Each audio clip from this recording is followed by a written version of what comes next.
So ನಾನು ಇಷ್ಟೇನು ಕಳ್ತಾ ಇದ್ದೀನಿ ಅಂದರೆ,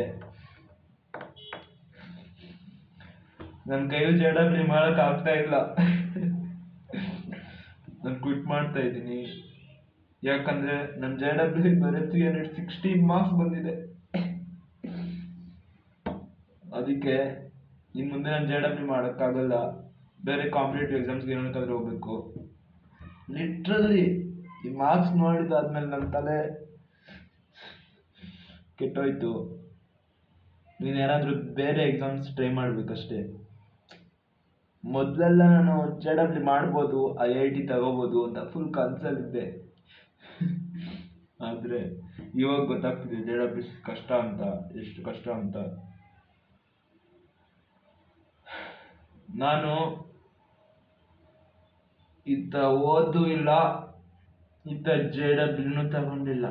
ಎಂಜಾಯ್ ಮಾಡೋಕ್ಕಾಗಿಲ್ಲ, ಏನೂ ಮಾಡಿಲ್ಲ ನನ್ನ ಲೈಫಲ್ಲಿ.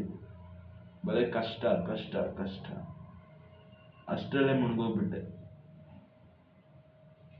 ನಾನು ಮಾಡ್ತೀನಿ ಅಂತ ಎಲ್ಲ ಸಿಲೆಬಸ್ಸು ಕಂಪ್ಲೀಟ್ ಮಾಡಿದೆ.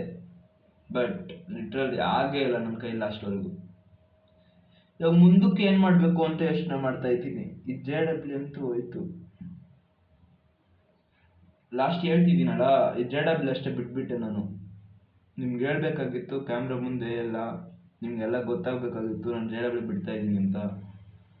ಚಾನಲ್ ನೇಮ್ ಕೂಡ ಬದಲಾಯಿಸ್ಬಿಟ್ಟಿದ್ದೀನಿ. ಮೊದಲು JW ಅಂತ ಇತ್ತಲ್ಲ ಅದನ್ನ. ಇವಾಗ ಏನೂ ಇಲ್ಲ, ನನ್ನ ಕೈಲಿ ಏನೂ ಇಲ್ಲ. ಎಲ್ಲ ದೇವ್ರ ಆಟ, ದೇವ್ರು ನೋಡ್ಕೊಳ್ತಾನೆ ಅಷ್ಟೇ. ನಿಮಗೂ ಅದಕ್ಕೆ ಹೇಳ್ತಾ ಇದ್ದೀನಿ, ಯಾರಾದರೂ JW ಮಾತ್ರ ಚೂಸ್ ಮಾಡಬೇಡಿ, ಬೇರೆ ಕಾಂಪಿಟೇಟಿವ್ ಎಕ್ಸಾಮ್ ಚೂಸ್ ಮಾಡಿ. ನಾನು ರಾತ್ರಿ ಎಲ್ಲ 12 ಗಂಟೆ, 1 ಗಂಟೆ, 2 ಗಂಟೆ ಎಲ್ಲ ಓದಿದೆ.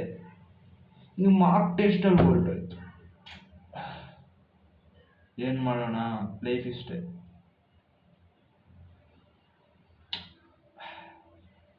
ಸೊ ಥ್ಯಾಂಕ್ ಯು, ನನ್ನ ಭಾವನೆ ಎಲ್ಲ ಹಂಚ್ಕೊಂಡಿದ್ದಕ್ಕೆ ನಿಮಗೆ ಥ್ಯಾಂಕ್ ಯು